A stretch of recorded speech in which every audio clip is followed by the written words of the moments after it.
Hey, smarty pants! Credit cards, like scissors, are great tools that can make your life much easier, or they could do some serious damage. They're both really useful tools that serve important functions. You just have to use them properly. So to stop overspending on credit cards and use credit cards properly, keep watching my 5 rules for using a credit card until the end, because I'm going to give you $1 million mindset shift around credit cards to help stop overspending on credit cards. If you follow these 5 rules, you'll never pay fees or interest, but rather you'll get all those sweet credit card rewards. I'm Kate, the Money Librarian, here to help you feel smart about money. If you don't trust financial gurus, but you want to get better with your money, you are in the right place. Be sure to subscribe. As always, this is educational and informational. You are responsible for your own actions. So how to use credit cards the right way? Let's start with my first rule, which is the big mindset shift. What gets lots of people into trouble with credit cards is that credit cards remove the brakes on too many people's spending. Credit cards allow you to buy things you actually can't afford, which for many people is just like cutting our brake lines on the car and you can't stop. That is bad. First things first. I want you to reframe how you see credit cards and recognize that credit cards are a great purchasing tool. They are not a financing tool. They could be used that way, but they shouldn't be. They're a fabulous method to quickly pay for an item or keep track of where you're spending your money. But if you use it to buy things you can't afford, if you're using it to finance a life that you don't really have the money for, you're digging yourself into a debt hole which will cost you dearly to get out of, both in terms of money and emotional stress, which can boil over into your relationships with friends, with family, even your job performance. Never buy anything on credit because you can't actually afford to purchase it. If you can't afford to purchase it, that means you can't get it right now. Maybe later, just not right now. And of course, huge caveat here. There is no shame if you got into credit card debt due to hard times, not making a living wage, or you fell prey to living above your means. They are designed to take advantage of these situations. It happens. Reach out to friends or local groups for support. The second rule ties in with the first and is really the key to using credit cards properly. Always pay your full balance on time.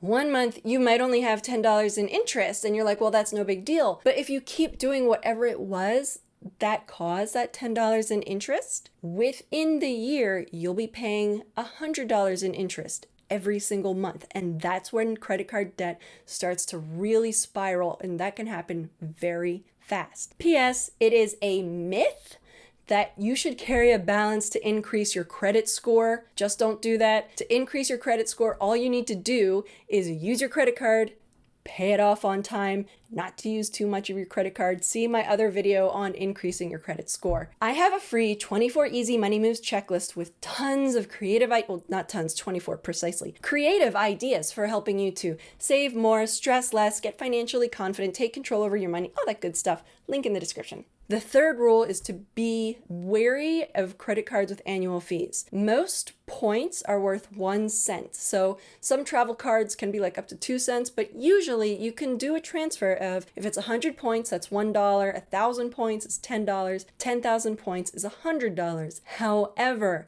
this does vary by card.